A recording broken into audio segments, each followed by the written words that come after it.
Anda kembali di berita utama bersama saya, Jihan Novita. Saudara, usai serangkaian gelombang unjuk rasa sejak 25 hingga akhir Agustus, jagat maya diramaikan dengan daftar tuntutan rakyat yang dirangkum dalam 17+8.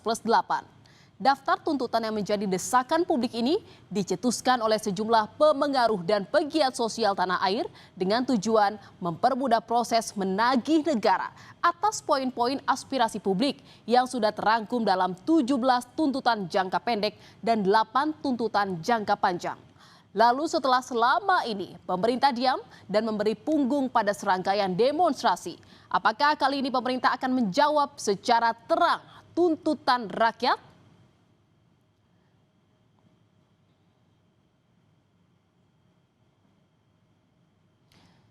Sejumlah influencer dan pegiat media sosial mendatangi kompleks parlemen DPR MPR RI pada 4 September Kamis lalu, saudara.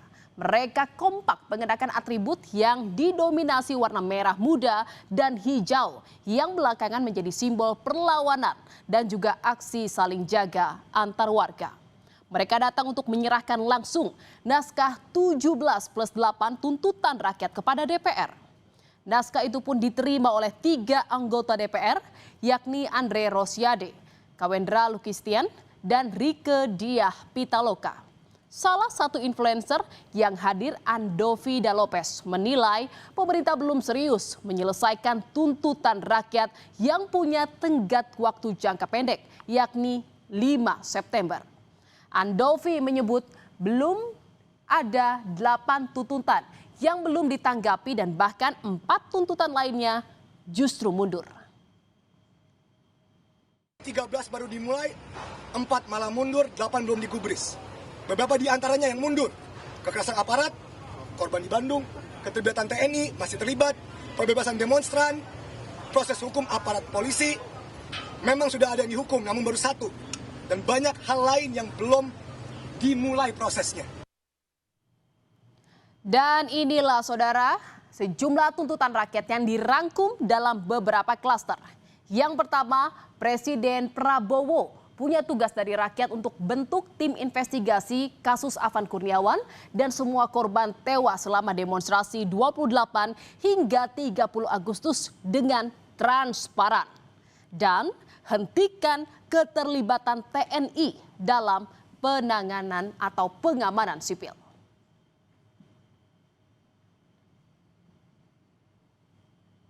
Lalu DPR, saudara, dapat tugas bekukan kenaikan gaji dan tunjangan. Publikasikan transparansi anggaran, periksa anggota yang melecehkan aspirasi rakyat. Lalu, saudara, partai politik punya tugas untuk pecat dan jatuhkan sanksi tegas kepada kader partai yang memicu kemarahan publik. Komitmen partai berpihak pada rakyat. DPR harus melibatkan diri di ruang dialog publik bersama mahasiswa dan masyarakat sipil. Dan saudara, untuk Kapolri, bebaskan seluruh demonstran yang ditahan. Proses hukum secara transparan aparat yang memerintahkan dan melakukan kekerasan. Hentikan kekerasan dan taati SOP pengendalian massa. Sementara itu, saudara, TNI juga punya tugas untuk segera kembali ke barak, tidak mengambil alih fungsi Polri dan komitmen TNI untuk tidak memasuki ruang sipil selama krisis demokrasi. Dan saudara, kementerian di sektor ekonomi tak ketinggalan diberi tugas oleh rakyat untuk pastikan upah layak bagi seluruh pekerja, cegah PHK massal dan lindungi buruh kontrak, serta buka dialog dengan buruh untuk solusi PHK massal dan outsourcing. Ke-17 tuntutan ini selesai nggak selesai harusnya dikumpulkan 5 September kemarin.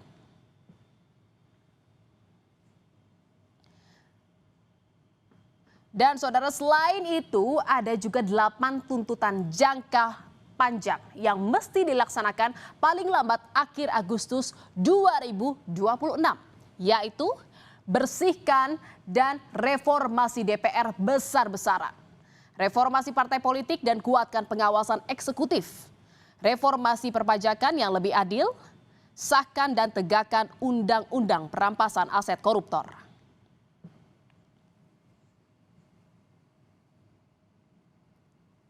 Selanjutnya, saudara, ada reformasi kepemimpinan dan sistem di kepolisian agar profesional dan humanis.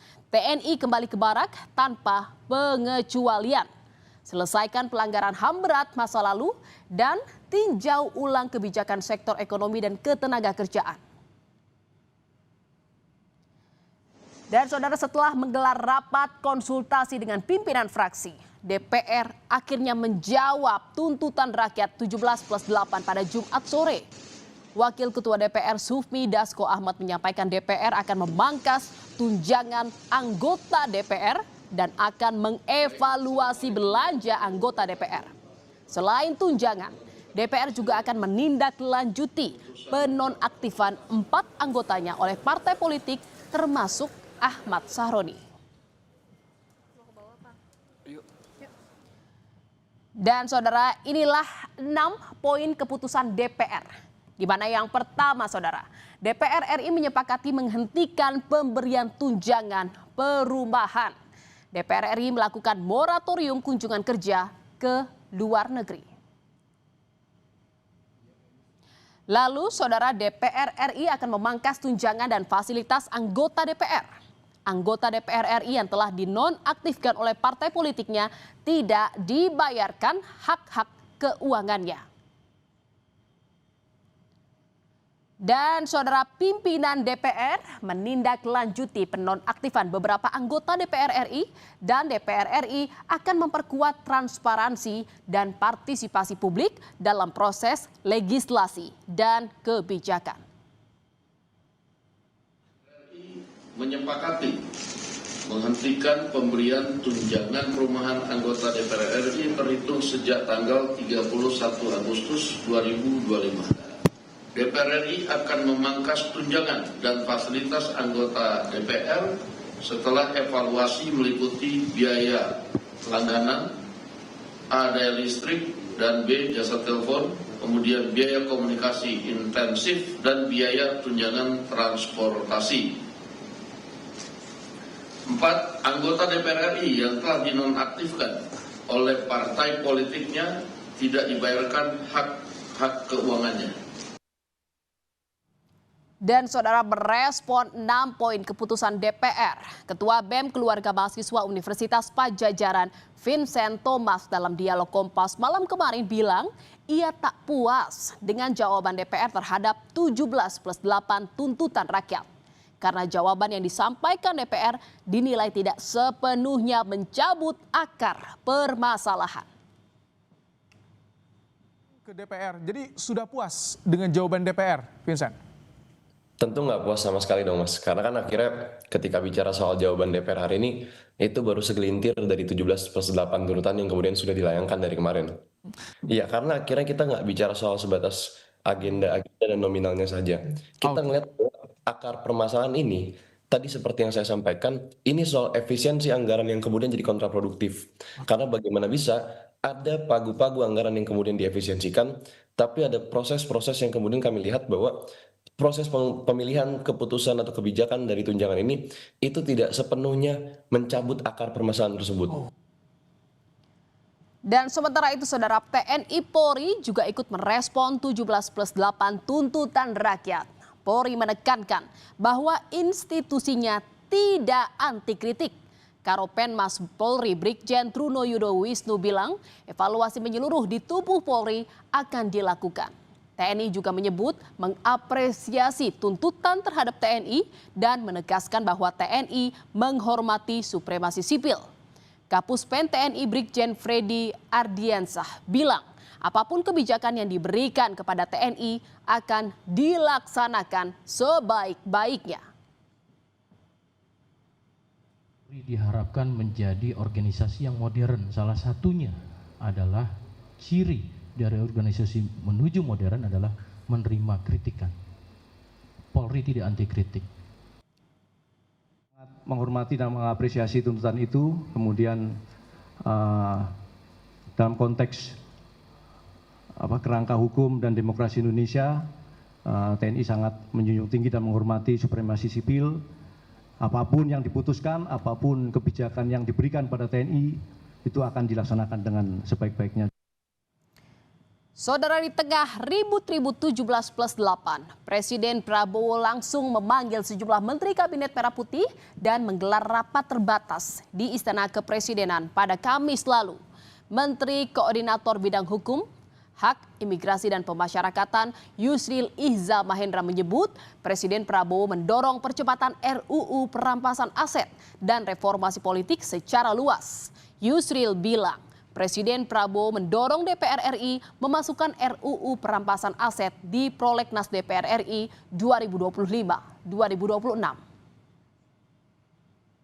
Beberapa poin di antara tuntutan 17+8 itu antara lain adalah pembahasan terhadap rancangan undang-undang perampasan aset. Ya. Pak Presiden pun sudah beberapa kali juga menegaskan supaya DPR segera membahas RUU itu, dan kemarin juga saya berkoordinasi dengan Pak Supratman, Menteri Hukum, sedang membicarakan memasukkan RUU perampasan aset itu dalam Prolegnas 2025-2026.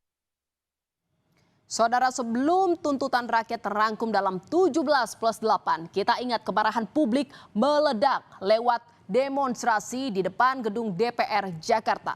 Sejumlah elemen masyarakat memprotes pemberian tunjangan fantastis bagi anggota DPR. Tak puas karena aspirasinya belum juga didengar oleh DPR, unjuk rasa berlanjut hingga berhari-hari. Bahkan unjuk rasa yang awalnya damai berakhir tragis karena banyaknya korban yang berjatuhan.